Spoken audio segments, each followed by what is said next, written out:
Bueno, nosotros ahora vamos a navegar por el mundo de la información. Vamos a aterrizar aquí en la patria lastimada, ¿no?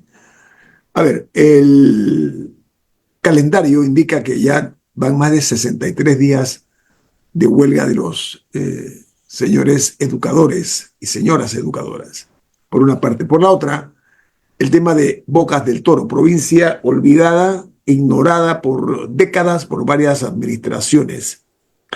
Obviamente que nosotros no acostumbramos a apelar al tono adulador hacia ningún gobierno. Nosotros, nuestra misión es la marginalidad de cualquier tipo de interés personal o público o político. Dicho esto, procuramos siempre decir las cosas como son, no de otra manera, en tiempos de la posverdad, ¿no? Derivada de las redes sociales que han utilizado todo este elemento para banalizar la conversación pública, por una parte, y apelar a la mentira, a la falsedad. En muchos casos, en otros, las redes sociales se han convertido en un elemento de denuncia pública imparable. Los gobiernos tienen que aprender a vivir con eso, ¿no? Lo que pasa es que se combinan verdades con mentiras. El periodismo exige hablar con la verdad porque tiene consecuencias para los medios y para los periodistas. A ver, ayer se dio a conocer un resultado oficial del tema relacionado a la operación Omega en Bocas del Toro, con el anuncio de la apertura de Changuinola, pues entra en funciones esta operación Omega. Hay información, en algunos casos se habla de 280, en otros casos de 365 aprehendidos, detenidos, pero además se pone un factor allí que es el que más se debe temer, que es el de la muerte de alguien, y en este caso fue una niña, una menor, que falleció por gases lacrimógenos en las aldeas SOS. El punto aquí es que sigue todavía o continúa el sobresalto en esa región. El gobierno se ve obligado a ampliar más todavía las medidas que incluyen, y esto quiero preguntarle a la abogada Ana Matilde Gómez, la manera como se ha aislado, y esto sí es cierto, aislado totalmente a los ciudadanos de ese país. Bueno, aislado parcialmente porque estamos nosotros, los medios de comunicación, nosotros somos una cadena nacional que se escucha en Bocas del Toro y en todo el país, por supuesto, ¿no? Entonces, dentro de esa información que acabo de darles, hay que sumar, por ejemplo, que hay 251 bocatoreños a órdenes del Ministerio Público, dice que 25 están en las manos de jueces de paz, y se califica que algunos menores de edad, 18 para ser más puntual, también están dentro de ese paquete. El informe este de la Operación Omega habla de un próximo paso para reabrir la vía o las vías completamente mediante el diálogo. Y entonces aquí viene el tema, advirtiendo que el diálogo o a través del orden público. Dentro de esa pregunta que le formulo a Ana Matilde y también a Rolando, está el hecho de que el habeas corpus ha sido también lastimado. ¿Qué opinión jurídica le merece a usted, Ana Matilde? Usted como decana de la Facultad de Derecho de la USMA, como una mujer que ha ejercido cargos públicos, ese compendio que he hecho, ¿sería usted tan amable de ilustrar a la audiencia inteligente en perspectiva? Sí, pareciera que el gobierno ha recapacitado de alguna manera porque el primer decreto con el que estableció el estado de urgencia, que es distinto al estado de emergencia, que también está decretado, ¿no? Ambos, uno es para las compras, que es el de emergencia, compras rápidas y compras sin... Son ¿Perdón? 10 millones se asignaron para eso. Sí. Y el de urgencia es el que tiene fundamento constitucional en base, pues, a la posibilidad de suspender las garantías. El primero que habían dictado suspendió el habeas corpus también. Muchos juristas salieron a hablar de lo que es el estándar interamericano y que ya la Corte Interamericana un pronunciamiento consultivo, que si bien no son, a ver, no son determinantes, es muy importante saber que cuando se lleva un caso a la Corte Interamericana y ha habido una opinión consultiva de la comisión, o de la Corte, el pronunciamiento viene en la línea de la opinión consultiva. O sea, ellos no van a opinar distinto. Eso ha pasado ya. Así que creo que observaron, asumo que quien está, bueno, no sé quiénes son los que asesoran, pero uno pensaría que el doctor Arturo Hoyos está detrás también de esto y deben haber analizado esa opinión consultiva y los pronunciamientos de la Corte Interamericana. Y en el decreto que dictan ahora, ampliando a 5 días más, el decreto restablece el artículo 23 de la Constitución, que es el que suspende, el que habla del habeas corpus, ¿sí? Que es esa acción que se puede interponer para cuando usted es detenido sin las formas legales. Si usted es detenido violando todos los requisitos que establecen las normas para que usted sea detenido de manera legal con una orden escrita de autoridad competente que le anuncien la razón, etcétera, etcétera. Eso se ha restablecido. O sea, el decreto de ahora, el que alarga o extiende por 5 días más, ha recapacitado en el tema del habeas corpus, se le restablece la vigencia al habeas corpus y todos los demás se mantienen. Por supuesto, no se toca nuevamente el de la propiedad privada, pero todos los demás que estaban en el primer decreto siguen vigentes. La pregunta que uno se hace en esto es, ¿qué tan efectivo está siendo el trabajo en función de la suspensión de las garantías? Con la presencia militar que hay, porque creo que se puede hablar de militar, porque no es solo presencia policial, están estamentos como el Senafrón, y hay una gran diferencia. Uno se pregunta por qué le está costando tanto a la policía o al gobierno restablecer el orden. ¿Qué es lo que está pasando en Bocas del Toro? ¿Por qué está siendo tan difícil la presencia institucional directa nuevamente? O sea, yo sé que las instalaciones a lo físico fueron vandalizadas, hay muchas destruidas, pero la pregunta es, ¿no hay ninguna institución que haya quedado en pie? Las estructuras de los bancos, o sea, la gente está padeciendo ya no solo lo que tú bien mencionabas, el tema del uso excesivo de ciertas herramientas reglamentarias que tiene la policía para actuar en casos de orden público, pero que si hay una muerte ya, a quien más le conviene que esta investigación sea prístina, transparente, que sea llevada a cabo por otro, no sea la policía la que informe de la muerte de la infante, de la niña, o de un bebé, creo que es un bebé, era una bebé. No tenía ni el año, no sé cuánto, qué dijiste tú, pero creo que es una lactante. Esto es terrible, terrible. O sea, esa violación de derechos humanos es terrible, pero lamentablemente estamos prácticamente cercados, porque si no hay medios alternativos o no hay medios, tú bien dices, tienen la posibilidad de la cobertura y no tienen vínculos políticos que les limiten o les obliguen la narrativa única, porque es que estamos todos, cuando usted busca información, hay una especie, se ha plantado un discurso único respecto a la necesidad de que se hagan las cosas como se están haciendo. Y yo me pregunto, ¿dónde está la objetividad de todo esto? O sea, ¿quién informa de manera objetiva? Así que medios como este, pero sin embargo, no tenemos la posibilidad de tener a alguien allá que se presente en el programa y nos diga esto es realmente lo que está ocurriendo. Así que hay que esperar que llegue la información. Todo eso es delicado. Pero el problema de eso, buenos días, Nito, buenos días a todos. El problema que estás planteando supone superar otro asunto y es el tema del apagón de Internet que hay Porque, allá, la interrupción de las comunicaciones. ujú, Eso abre la puerta a especulaciones graves porque estos baches de información que tenemos respecto a lo que está sucediendo allá suele ser llenado con especulación, con noticias que no responden a una realidad. Entonces,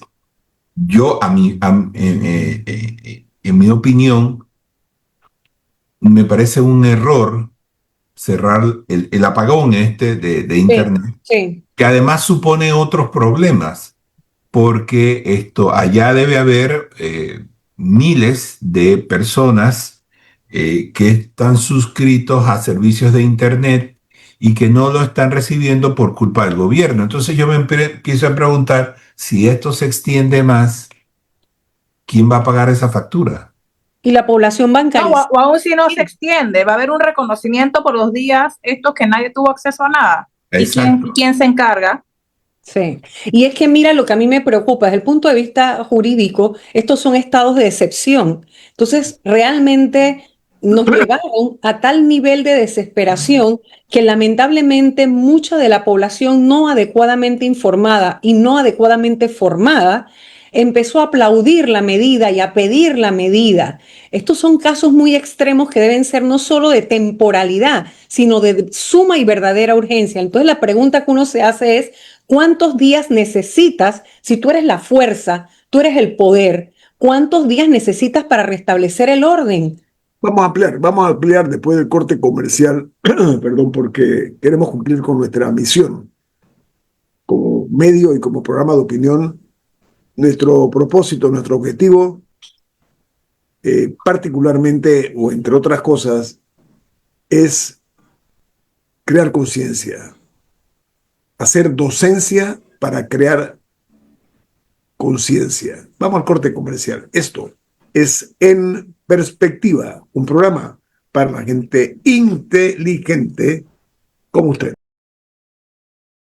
Amigos oyentes que nos sintonizan a nivel nacional y a nivel internacional, en todo el mundo nos escuchamos gracias a la tecnología. A ver, no pocos piensan que el autoritarismo es o puede ser preferible a la democracia. Por otra parte, hay muchas personas dispuestas a sacrificar su libertad a cambio de seguridad. ¿Ok? Son dos puntos reales. Esto no es el objeto de otra cosa que tocar y pisar la realidad. Pongo sobre la mesa ese tema. Pero a mí me gustaría agregar a eso que siempre hay que tener el cuidado, sobre todo en democracia, cuando la manipulación de la información es tal que desde el poder se imprime el convencimiento de dos cosas, de un enemigo único y de la narrativa única o el discurso único.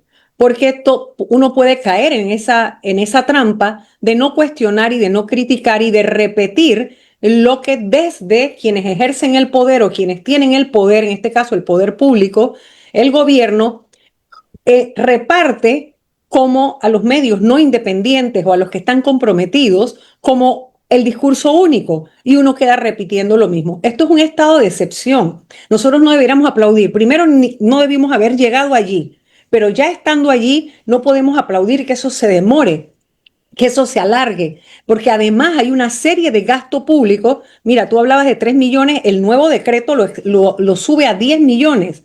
A También, 10, a 10 millones del gasto, o sea, eso no es poca plata. Y lo que uno tiene que preguntarse No, es, no. perdón, Aquí tengo un boletín de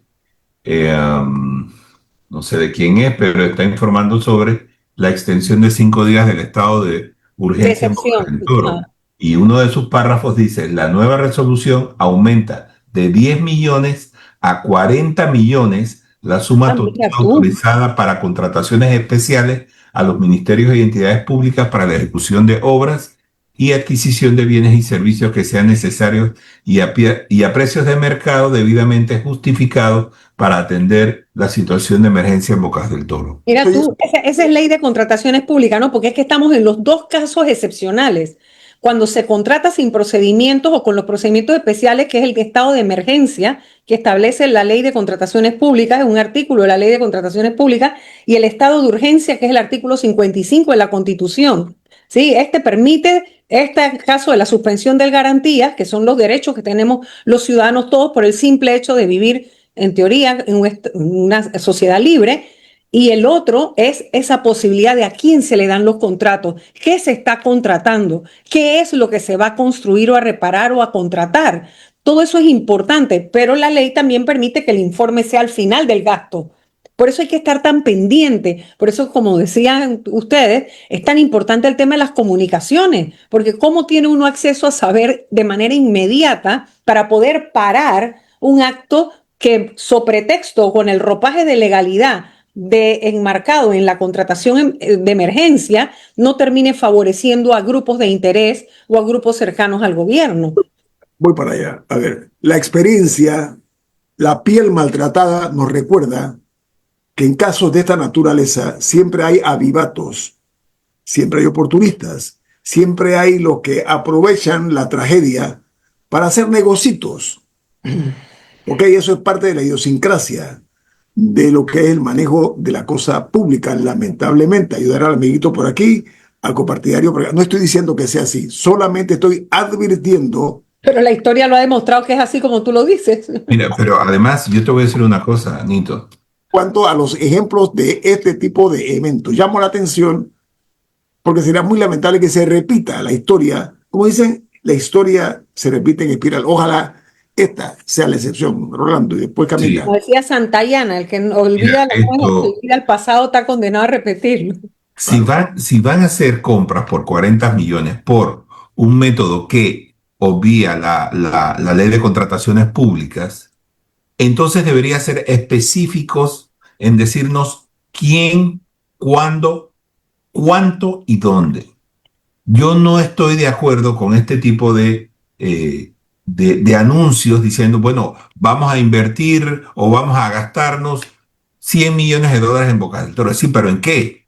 Si no me dices en qué te lo vas a gastar, yo puedo llenar esos espacios con especulación. Yo podría pensar que la policía está adquiriendo más enseres para controlar multitudes.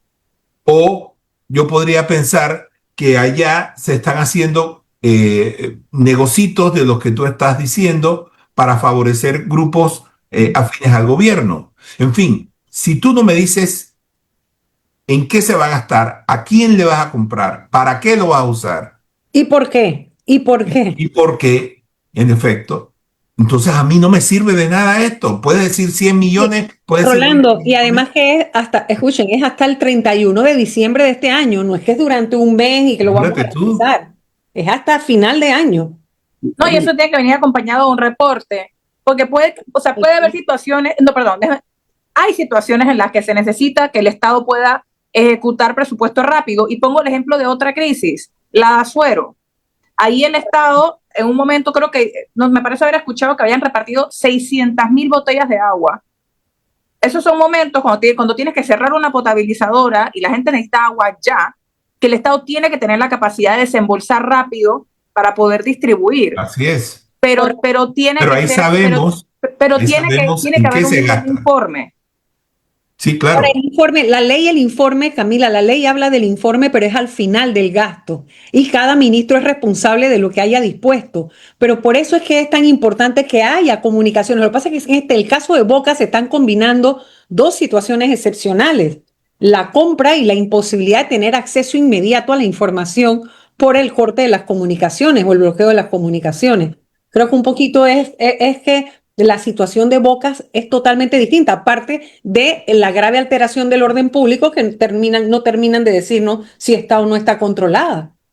Bueno, miren, el punto aquí es que yo veo muy pocos pronunciamientos en estos temas, lamentablemente. Esto debo confesarlo, estoy anonadado, ¿no? Con el silencio sepulcral de muchos grupos, de muchas asociaciones que no dicen absolutamente nada de la crisis que hay en Bocas del Toro desde el punto de vista de tocar y tomarle el pulso a la realidad. Es lo que estoy tratando de decir. Hay un problema en una provincia así, que ha sido olvidada. Malo. Lo peor es que nos olvidemos todavía de lo que está ocurriendo en Bocas del Toro. Eso sería lo más trágico en esta comedia mal montada, ¿no? Pero ¿saben qué? El Comité de Protección de Periodistas de Bocas del Toro ha condenado el corte de las comunicaciones en esa provincia porque lo califican como un ataque a la libertad de expresión. No sé quiénes son este Comité de Protección de Periodistas, pero se han pronunciado de esta manera. Diga, Camila. Es que creo que es un poco difícil dimensionar las dificultades que está pasando la población en esa provincia. No es nada más que no pueden chatear en un grupo de WhatsApp, es que la gente, si quiere ir a comprar y necesita sacar dinero de un ATM, está teniendo dificultades o no puede. Si hay pequeños negocios que dependen de sistemas electrónicos como Yapi, no se pueden usar. Entonces, el comercio básico está interrumpido en la provincia y a eso se le suman otras dificultades. Hay gente allá que puede que necesite teletrabajar. cómo trabaja, gente que puede que viva allá y trabaja en la ciudad, Y no nos o trabaja en un call olvidemos, center, o trabaja donde sea, que puede que su empleo esté en riesgo por esta situación, y así hay muchas otras cosas. La situación de la gasolina no he escuchado que se haya remediado, por ejemplo. Entonces puede que haya gente... que peor, que mañana puede subir, porque Mira, No, efectivamente va a subir. va a subir, en efecto, perdón, va a subir. Mañana sube, así que imagínense en Boca del Toro cómo va a estar. Pero ¿y los turistas que aún quedaban allí? O los extranjeros que necesitan comunicarse con sus familiares. Porque si sale en la prensa internacional, sale el estado de situación de Bocas, lo más lógico es que tú quieras poder por lo menos decirle a tu familia que tú estás bien. Los que pocos que queden por allí, ¿no? Así que sí, realmente eso, y me preocupa con el tema de la libertad de expresión, es que nos acostumbremos precisamente a ese discurso que es una narrativa única que se planta desde el gobierno de qué es lo que está pasando y nadie lo puede rebatir porque no hay acceso a la información. Y por el otro, la espiral lo que la politóloga alemana Newman llamaba la espiral del silencio. Cuando la gente ya, tú sabes, empieza como a callar por miedo a tener un discurso disidente o distinto y te empiezas a autocensurar porque enseguida te caen en pandilla. O sea que Yo quisiera saber cuál es la razón para el apagón del Internet. O sea, ¿por qué?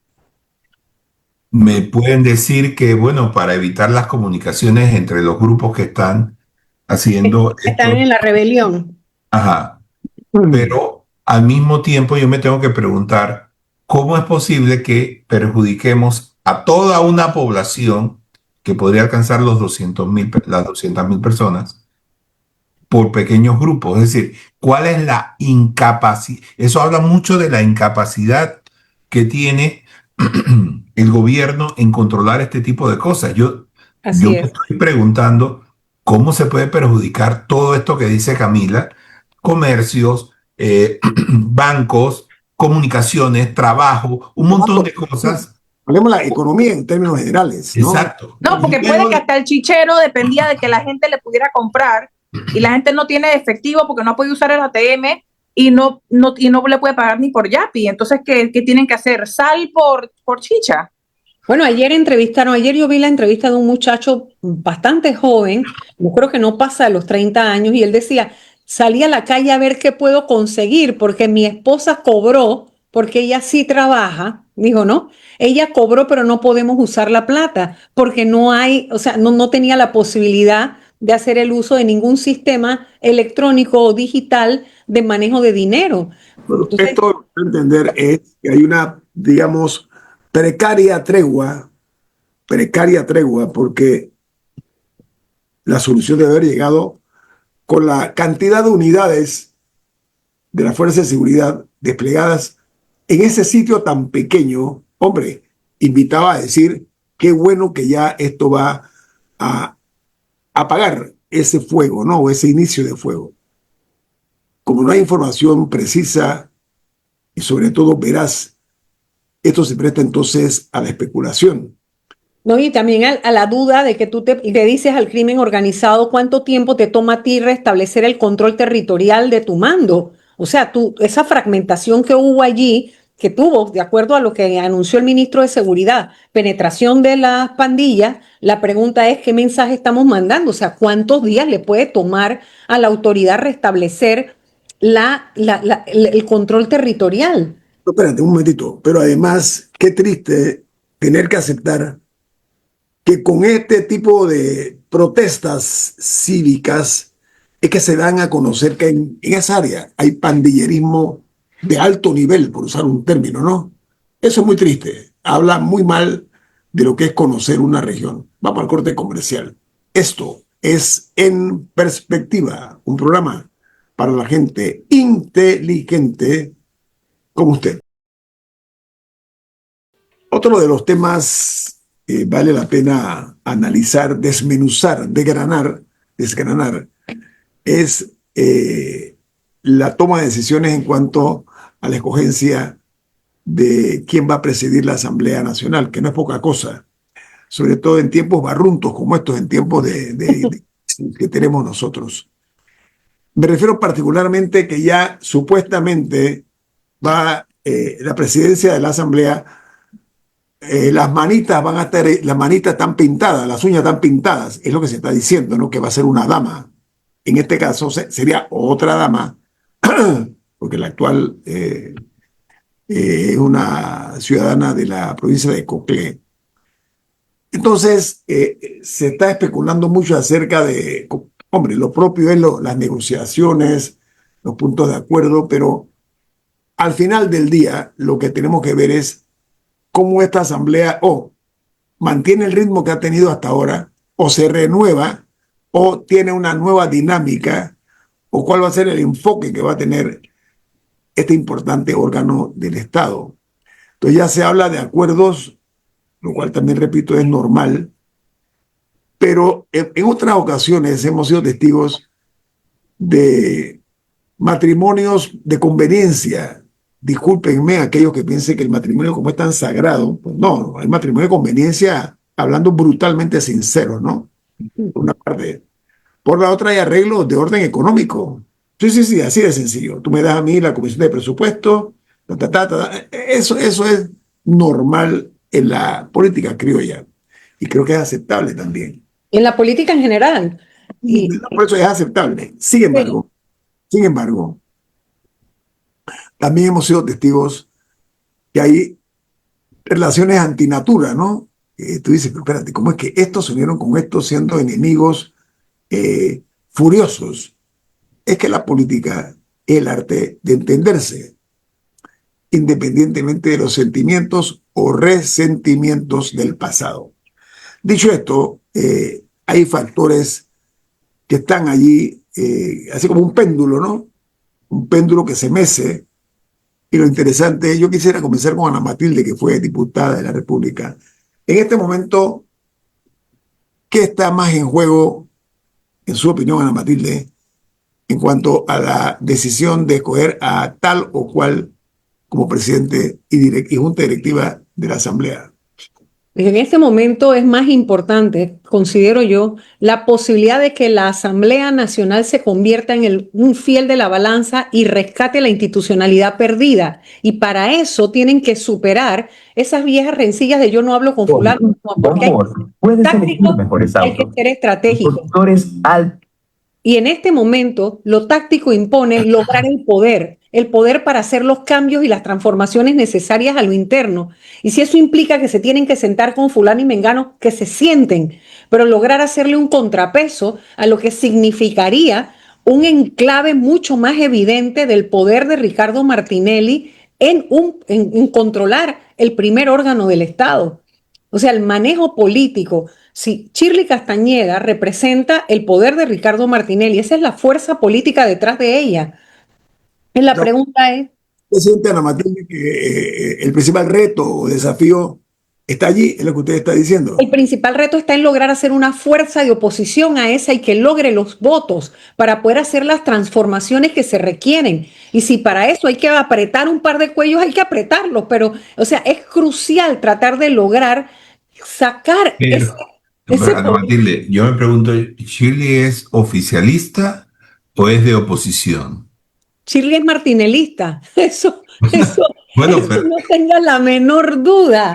Eso significa entonces que puede ser tanto de oposición como oficialista. Exactamente, eso significa que allí va a haber una veleta de intereses, o sea, eso va a ser una posición tan mercantilizada que podrá jugarle a bisagra o a freno a cualquier pretensión del Ejecutivo que sea transaccional, que esté dispuesta a ser transaccional. Está hablando de que ahí no hay solvencia, no hay probidad, es lo que usted está diciendo, o sea, es un asunto de negocio lo que usted está diciendo. Lo que yo estoy, claro, es que en este momento lo transaccional ocupa el primer lugar porque lo más importante es llevar, o sea, ¿quién está midiendo fuerza con quién? O sea, yo me tengo que preguntar, por ejemplo, ¿con qué votos de quién va a llegar Shirley Castañeda? Esa es la pregunta, esa es la pregunta. Esa es una cosa. ¿Y qué votos podrían hacerle el contrapeso? Que no hay que satanizarlos. Mira, en este momento es tan importante que no se lograra esa presidencia que todos los demás deberían unirse para tener un candidato único que pudiera representar la transformación de la Asamblea realmente, por lo menos a un cambio que signifique un paso adelante en el camino correcto. Pero, Matilde, me remito a hablar con alguien que estuvo dentro, ¿no? Hay operadores muy eficientes de lado y lado. Eso puede marcar o un antes o un después en la toma de decisiones en la asamblea. Una asamblea también muy desmejorada su imagen, muy maltratada, muy abollada la imagen de la asamblea. Esta puede ser la oportunidad en estos momentos de que la asamblea tome la decisión, tomando todavía en cuenta que le faltan 4 años en el poder, de decir, ¿sabe qué? Alto, vamos a cambiar esa dinámica y vamos tras la búsqueda de una recomposición de la manera como somos percibidos. Eso cabe en la mente de estos políticos. De algunos cuantos. Sí, Porque en este momento los que puedan tener esa capacidad de poner el interés superior de la institución y del país por encima de los intereses personales, esos serán los que, ojalá fueran los suficientes para poder tener un bloque común en contra del otro bloque. Ojalá fuera así. Ojalá que haya Mira, esto a mí, Rolando, un ataque de cordura colectiva, ¿no? Que todo, eso puede ser una... sí, pero, o sea, realmente deberíamos examinar las consecuencias de la presencia de Chile Castañeda en la presidencia de la Asamblea Nacional. Lo primero, bueno, hay que ver con qué votos gana. Y una de las cosas que me preocupa de todo esto es que para obtener la presidencia tendría que negociar con las bancadas y eso incluye al PRD. Y el PRD es una fuerza, aunque salió prácticamente muy maltratado de las pasadas elecciones, todavía cuenta con líderes políticos dentro de la Asamblea que tienen gran manejo dentro de la Asamblea. Entonces, si para el proyecto de gobierno el presidente Mulino necesita a los diputados del PRD, yo me pregunto cuál sería su posición frente a procesos que se le abran a miembros del PRD por el saqueo que hubo durante el gobierno pasado. A mi juicio, si tú estás contando con el apoyo de diputados cuyo papel en el gobierno pasado fue muy cuestionado, él está atado de manos para abrir procesos desde el punto de vista político. Pues él podría disponer, no los toques, no, en este momento yo los necesito. Shirley Castañeda es una persona que representa a Martinelli, como bien lo decía Ana Matilde. Representa a Martinelli, no representa ni al partido ni representa al gobierno. Ella representa a Ricardo Martinelli.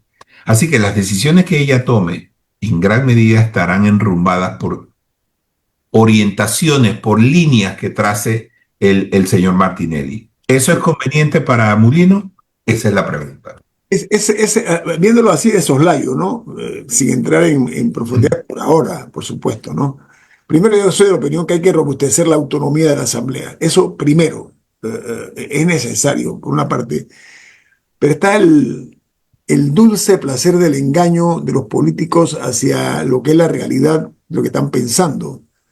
Usted ve que de repente, en cuestión de horas, cambian de opinión, Ana Matilde, lo hemos visto. Y esa autonomía hay que cuidar que no sea ni abandono ni rebeldía, que son los dos extremos. Una cosa es eres autónomo porque no te volteo ni a ver, ni te necesito y te brinco. Vienen temas importantes, lo que ya el presidente ha hablado del bypass a la Asamblea. Y por el otro lado, recordar que también puede ser rebeldía, y es yo me hago autónoma cuando quiero que me mires mejor, cuando quiero que me des más, cuando de mí depende que tú logres lo que tú estás necesitando para dar tu avance como gobierno. O sea, es que estamos hablando de la posibilidad de un chantaje y de un cerco, y que no se olviden de algo, las facultades constitucionales están ahí, la Asamblea es la que puede juzgar al presidente, vicepresidente y a los magistrados de la Corte. Tenemos que irnos para cerrar. Aquí estoy viendo que la nómina de consenso podría ser el Cambio Democrático, el Partido Popular, perdón, Partido Panameñista, me disculpa, el Partido Panameñista y Vamos, eso es lo que se está hablando. Pero entonces la pregunta es dónde queda el PRD. Vamos, gracias Ana Matilde, gracias Rolando, un placer siempre compartir con ustedes. Camila Dame y este servidor Guillermo Antonio Dame, les deseamos que tengan un excelente y productivo día.